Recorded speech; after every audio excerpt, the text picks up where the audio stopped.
here with Paul Silver at ADAPT's Connected Cloud and Data Center Edge. Paul, welcome. Thank you for joining us. You've got quite a unique role, I'd say, within NAB. You're the founder of the Cloud Guild. Can you explain what the Cloud Guild is and why it was brought into NAB and its purpose? Yeah, sure. So what happened is that NAB is going on a cloud-first journey, and what that means is we're going towards cloud rather than the old data centers. So a lot of the new technology we're building, we're putting into the cloud first.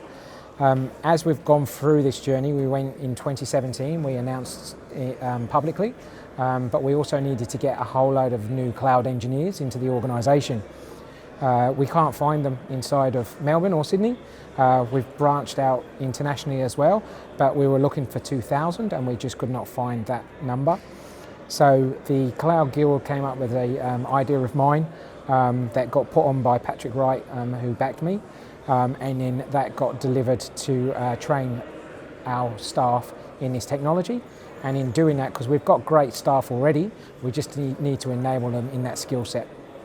So it's an academy style approach, and the idea is that we get people to go through a series of courses with the outcome that they can cut code in the new technology and be able to deliver assets into cloud and enable the bank to actually move forwards. Okay, so NAB is funding all of this to happen. They're putting these execs on these courses. They're learning at the business and while they're, I guess, kind of studying as well. So it's we're going from a technology up at the moment. So we're driving out the technology change. We will be reaching into the rest of the business to explain what we're doing there as well very shortly. But the idea is, at the moment, we need to bring up our skill set from our technology areas first. Okay. And from the sounds of it, obviously there's a massive shift in banking in the last 5 years. We were talking, I think public cloud 5 years ago in banking was kind of unheard of. Now it's a reality, now it's happening. A lot of the business is going there. That's the kind of mandate from the organisation? So obviously we need to follow our guidelines from both our governance and APRA as well. So there's a whole conversation around assets that move across.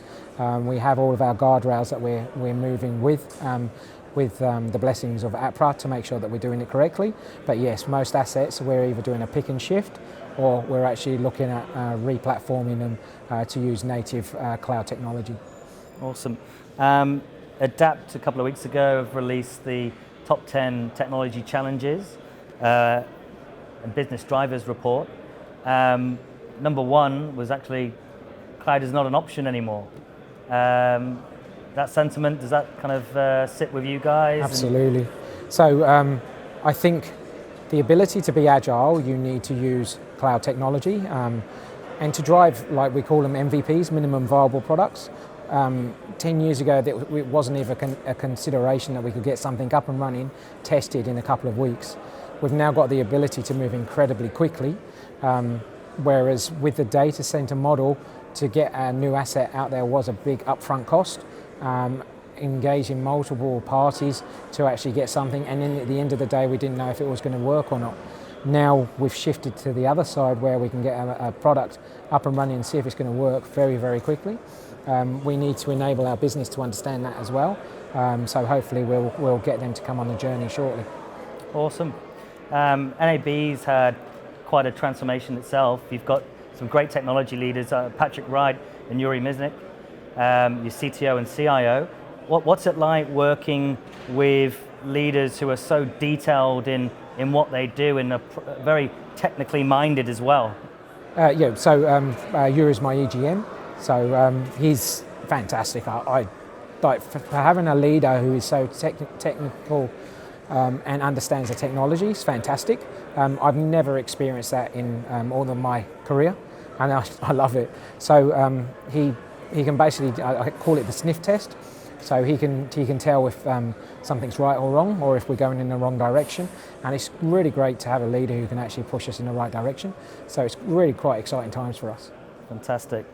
And you have to have the right talent around you to run forward at good speed and still be agile. Probably coming back to the talent piece, Australia's kind of lagging behind other countries in terms of its tech talent and what's available. Obviously, the Cloud Guild is upskilling your own staff. Are there other projects that you guys are involved in, or other bits and pieces with university or STEM that kind of feeds into this as well? Yeah, so we have a department inside of NAB who go out and talk to all of the universities, and we have a IBL program and an internship program with the idea that they come to NAB to have a year to actually learn what they need to do in industry.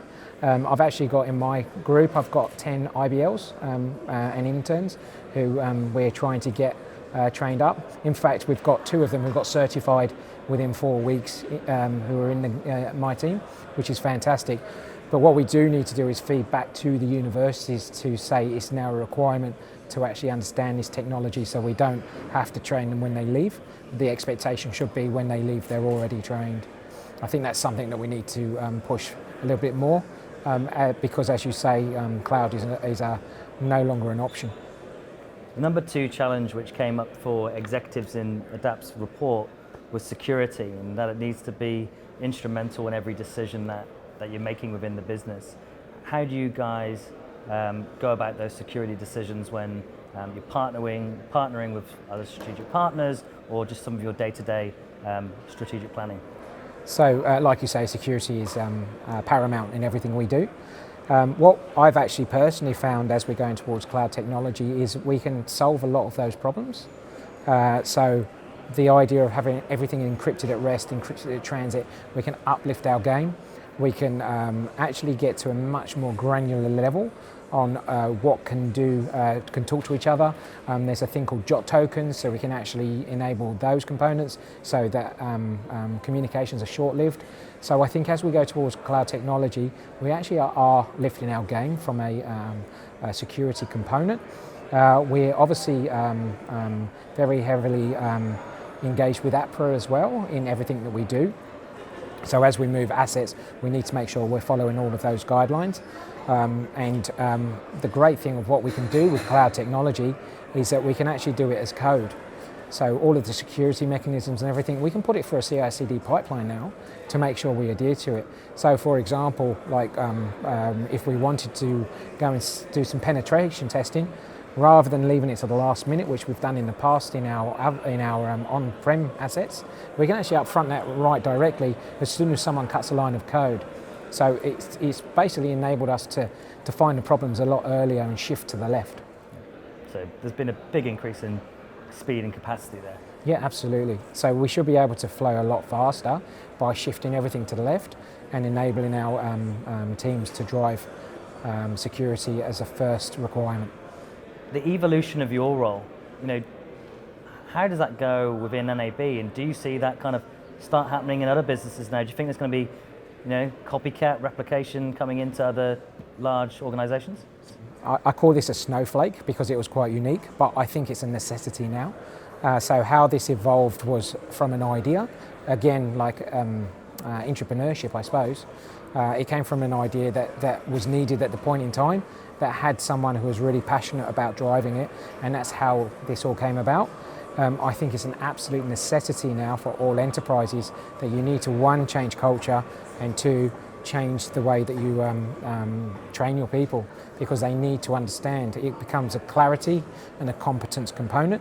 So the clarity is it safe to do something? The competence is, are you trained well enough to do it? If you've got those 2 models, you can enable your people. As businesses change, and technology or automation does come in, which we've been talking about over the last couple of days, roles are going to move. People need to be equipped before they maybe move on to another business, and I think it's part of the duty of some organizations to give that skill set back as well so they can move on. We've actually done that. So in our organisation, we call it the bridge. So the bridge is the gap between when you move on from NAB to what you want to do next. And we've had a lot of people actually go through the guild who want to learn this technology as well. So yeah, for us to move forward as a country, we need to actually adapt and change. My goal in life would be for Melbourne to become the area of expertise for all IT. I don't know if I'll get there, but I'd certainly like to try.